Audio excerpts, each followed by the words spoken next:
أتمنى أن يكون قد حضر معنا. البرق من ريبتي والرعد من حنقي، والنسم من هدأتي والريح من قلقي، وكل من قتلوا في الأرض من غضبي، وكل من ولدوا في الدهر من شبقي. والبحر أطلقته في كل ناحية، وقلت للريح أنا شئت فانطلقي. وإذ تبدى مخوف الموج من كثب، رغبت بالدر من أرهبت بالغرق. والليل مذ غمر الدنيا تملقني خوفا على سره المكنون من ألقي. والطيف في غفوتي والنجم في سهري، والبدر مكتملا بعضا من الملق. ولا يطل الضحى ما دمت في سنة، ولا يطول الدجى ما لم يطل أرقي. والشمس لو أبطأت في أفقها كسلا لجرها نحوه من شعرها أفقي. شاعرنا اليوم طبيب غلب على اسمه الأدب، عراقي آخر من العراقيين العظام الذين استضفناهم في هذه الأمسية، من مواليد الموصل سنة 1964، حاصل على دكتوراه في جراحة الأنف والأذن والحنجرة. نبغ في الشعر حتى وصل إلى المراحل النهائية في أمير الشعراء، وحاز شهرة ذائعة حتى صار يعد بين الشعراء المعدودين. نشر الكثير من القصص والمقالات والقصائد، وعدة دواوين شعرية كان آخرها منذ أيام قليلة. الشاعر الدكتور وليد الصراف، فليتفضل مشكورا. السلام عليكم.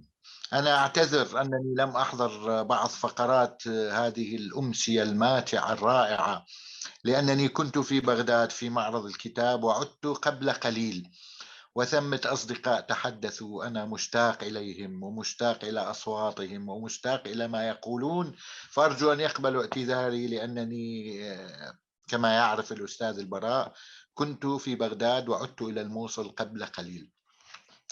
الحديث عن اللغة العربية يطول، يعني أنا سأتحدث ارتجالا وعلي وعثاء السفر. نحن نخطئ في حق اللغة العربية طيلة أيام السنة، نلحن في القول، نخطئ في الإملاء، يرتقي منابرنا من لا يجيدون اللغة العربية. الأستاذ الجامعي يخطئ، المسؤول السياسي يخطئ، الإعلامي يخطئ، جميعنا نخطئ أخطاء أحيانا ليست مقبولة من طالب في المتوسطة. إذا أخطأ فيها طالب في المتوسطة يصحح له الأستاذ ويؤنبه، ولكن نحن على أعلى المستويات وفي الفضائيات وفي كل مكان وطيلة أيام السنة نخطئ في اللغة العربية. ويأتي هذا اليوم لا أدري كيف، يعني ينزل علينا يوم من السماء فيؤنبنا، فنخصص يوما للغة العربية، وكأننا نعتذر عما يثقل ضميرنا من ذنوب ارتكبناها في حقها. والحقيقة اليوم في كل مدينة عربية، في كل مدينة عربية على الإطلاق ثمت، لا أقول احتفال وإنما احتفاءات باللغة العربية، وكأن الجميع أنبهم ضميرهم وصحى فأقاموا هذا اليوم.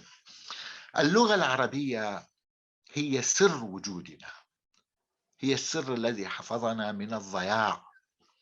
يعني أنا دائما وفي كل محفل أقول وأكرر، أستطيع من مكاني هذا في الموصل ومن زمني هذا في عام 21 أن أصغي فأسمع رنين خلخال عنيزة، وأن أسمع رنين كأس أبي نؤاس، وأن أسمع صليل الفتوحات الإسلامية، وأن أرى الدمع الذي جرى من عيني بثينة بالكحل، وأن أماشي الفرسان العرب القدماء إلى مغازيهم، وأن أدخل في كل مكان في الوجود العربي القديم عبر 14 قرنا بفضل اللغة العربية. وأستطيع الآن أن أتحدث فيسمعني من لم يولدوا بعد وسيولدون بعد مئات السنين، حيث أكون قد ذهبت وأتى الزمن علي وعلينا جميعا وعلى أسمائنا الثلاثية، وأصبحت هذه الغرفة التي أتكلم منها قاعا صفصفا. كيف يحدث ذلك؟ كيف يتصل الجد البعيد البعيد بالحفيد القريب القريب أو بالحفيد البعيد؟ كيف ل28 حرفا أن تجمع الأجداد بالأحفاد، وأن تجمع هذه المليارات من البشر عبر القرون، وأن تجعلهم مواطنين في مدينة واحدة، في مدينة يتمشى فيها المتنبي حيا، وعلوم الأرض كلها لا تستطيع أن تعثر له على قبر في الأرض الآن، ولكنه يتمشى حيا بيننا وأكثر حياة منا جميعا نحن الأحياء الذين في هذا العصر.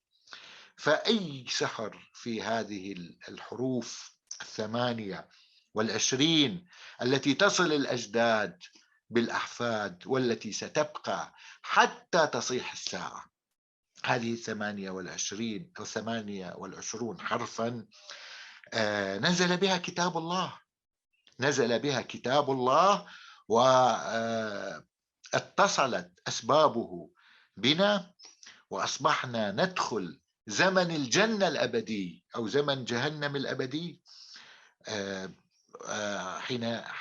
حين نسمع كلام القرآن ونتبعه فيهدينا إلى صراط السبيل أو يهدينا إلى الطريق الآخر. هذا كله باللغة العربية. نحن أمة لدينا خصوصية تختلف عن الأمم جميعا. الخنساء بكت أخاها صخر، جاء بعدها الذين وقفوا على الأطلال وقفوا مثل امرئ القيس مثلا فأضاف ملحا إلى هذه الدمعة، وأتى الصم القشيري فأضاف ملحا جديدا إلى هذه الدمعة، وأضاف المعاصرون حتى غدت دمعة عملاقة تتجسد فيها كل عواطف ومشاعر الأرض، لأن كل شاعر فيها وكل أديب وضع شيئا جديدا في هذه الدمعة. فنحن نبكي دمعة خاصة لا تشبه دمعة بقية الأمم. قلب قيس بن الملوح خفق بالحب، وأتى عمر بن أبي ربيعة وأضاف خفقة أخرى، وأتى نزار قباني وأضاف خفقة أخرى، فأصبح قلبنا لا يشبه أي قلب. وأصبحت لحظتنا العربية التي نعيشها الآن هي دهر بأكمله، لحظة تزورها عصور قديمة كأنها نار قرى أوقدت، تقصدها ضيوف من عصور قديمة جدا، يقصدها الشعراء جميعا، كل من تكلم العربية يقصدها. هذا كله باستطاعة 28 حرفا أن تفعله وأن توحدنا. فكم نحن لا أريد أن أجلد الذات وأن أشتم، ولكن سأقول كلمة بسيطة وأقول كم نحن مقصرون أننا نتفرق ونتشرذم ونتعادى ونتحارب ويميت بعضنا بعضا، وبإمكان 28 حرفا بل حرف واحد هو الضاد أن يجمعنا وأن يوحدنا جميعا. أنا لو أريد أن أسب سأتكلم حتى الفجر، ولكن لا أريد أن أجور على وقتكم. نعم.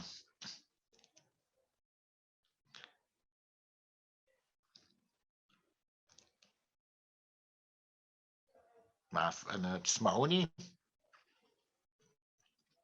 هل تسمعوني؟ لو تفضلتم بإلقاء قصيدة مما يجوز، ولو كان مقطع شعري قصير فإننا ننتظر منكم ذلك. هل كان كلامي واضحا مسموعا أم الصوت؟ كان كلامك واضحا ومسموعا، لكن نحن كتبنا الأصوات حتى لا يحصل هناك تشويش، لذلك نأخذ وقتا في فتح الصوت مجددا. فلو تفضلتم كم دقيقة أو كم ثانية تريدني أن أقرأ شعرا عن اللغة العربية؟ 5 إلى 10 دقائق، منكم لا يمل يا دكتور. لا كثير 5. هي قصيدة طويلة، يعني أرجو أن توقفني عندما ينتهي الوقت. لم أشرب الخمر. هذا طبعا أقرأها ديوان صدر حديثا، كنت في معرض الكتاب ببغداد وأتيت بنسخة واحدة منه عن دار ظلال وخطوط الأردنية، كما صدر لي أيضا ديوان عن اتحاد الأدباء تزامن، يعني كان لدي حفلات توقيع. فسأقرأ من أحد هذين الديوانين. لم أشرب الخمر، ما لي هزني الطرب، لقد سكرت وصحبي لا أنا شربوا، بل قد شربت وحسب الأذن ساقيتي، مدامة عاصراها الشعر والأدب. عاقرت تلك التي عن أن أعاقرها، أم الخبائث لو أمسكت أرتكب، تمازج الحلم والذكرى معتقة، مذ عوتبت أم عمرو دنها الكتب، إذا أراق لسان من فصاحتها، سما بكأس النهى من لطفها حبب، تهدي إلى الصحو لو أصغى الخضم لها، رأيته في سكون وهو مضطرب، في كرمها العلم عنقود، حلاوته عليه يحسدها في سره العنب. أفديك يا لغة القرآن، يا لغة بضادها جمعت ما فرق النسب، رنى الأولى قد رقوا أسوارها، فرأوا بأنهم بلسان لا دم عرب. أحاطت العلم أسوار وأسيجة، ودونه قامت الأزداف والحجب، حتى أتت وذراعاها فصاحتها تسورتها وراحت نحوه تثب. فكيف والجهل يغزو ننتظي لغة أخرى، وقد عن يدعو سيفها الذرب. قالوا قضى العلم للأخرى، فقلت وكم من الجرائم باسم العلم ترتكب. ليست حروفا على طرس ولا جملا على لسان نوى قولا كما حسبوا، هي القلوب التي من أعصر سكتت عن الوجيب، كما فارقتها تجب. ليست حروفا على طرس ولا جملا على لسان نوى قولا كما حسبوا، هي القلوب التي من أعصر سكتت عن الوجيب، كما فارقتها تجب. قد أبلغتنا من المجهول أمكنة، لم يدن منهن رغم السعي من طلبوا، حسناء تخطر في الأحقاب عاطلة إلا من النحو طيبا ليس ينسكب، ودملج من بديع ظن ناظره لولا رآه عيانا أنه كذب، وشعرها شعرها إن شاب مفرقه ففضة بعد دهر أصبح الذهب. إن الزمان سيمحو كل حادثة كجارح مخلباه الريح والسحب، لكنها قهرته، فهو لو حضرت لببغاء تعيد القول ينقلب. كم هدت الريح بيتا شيد من حجر، وردها بيت شعر ما له طنب، وكم أناخ على طود بكلكله دهر فمال، وطود الشعر منتصب. للمفردات كما للطير أجنحة ترقى بها حيث لا ترقى له الشهب، تطير أسرابها ملء المدى جملا من كل سرب يعن الرأس، والذنب زواجل بين من قالوا ومن سمعوا عبر القرون، وقراء ومن كتبوا، وربما خذلت قصدا فخامتها، وربما كان للعفوية الغلب، فيفتح القفل مفتاح به صدأ، ويدرك القصد لفظ مسه اللغب، بين يدور به المفتاح من ذهب ألفا، فيعجز عن فتح فينسحب، وكلمة السر لو قيلت فألف مدى من قبل يرتد طرف العين يقترب. لطالما عن ملوك أدبرت وعدت وخلدت من عداه الجاه واللقب. جسر من السحر معمور بثانية تمشي إلى أرض شنقيط به حلب. دلفت منها إلى ما فات من زمن ومن كوى لحظة بانت لي الحقب. بفضلها الآن حاورت الأولى رحلوا من 1000 عام وجاورت الأولى اغتربوا. نار القرى في الدياج بعد أن خمدت ببطن خبت أراها الآن تلتهب. وأسمع المتنبي وهو ينشدنا من شأب بوان والخنساء تنتحب. وإن وقفت لألقي بينكم خطبا فبعد 20 جيلا تسمع الخطب. حيث انقرضت وقبري لم يعد أحد يزوره وسرى في القاعة العطب. ما السر أن بليغ القول يبلغنا ومن رووه ومن قد قاله ذهبوا. ما السر لا أحد يدري. تحار به كل البرايا ومنه يعجب العجب. فيا لها لغة من سحر أحرفها شد الجدود إلى أحفادهم. سبب تاهت على الموت زهوا أنها جمعت ما بين من بينهم قد حالت الترب. كخيمة أوقدت نار القرى فبدت في كل ليل لمن ساروا ومن ركبوا. نارا لها كل ما في الأرض من شجر منذ الخليقة حتى المنتهى حطب. ولا الرماد قنوطا من وراثته وساء من جودها للشح انقلبوا. لا تسأل الضيف ولا لأي عرق من الأعراق ينتسب. إذا كريم كسى من قد عروا وسقى من عطشوا ودعا للزاد من سغبوا فحسبها أن تراها في 8 وحسب 20 حرفا جنة تهبوا.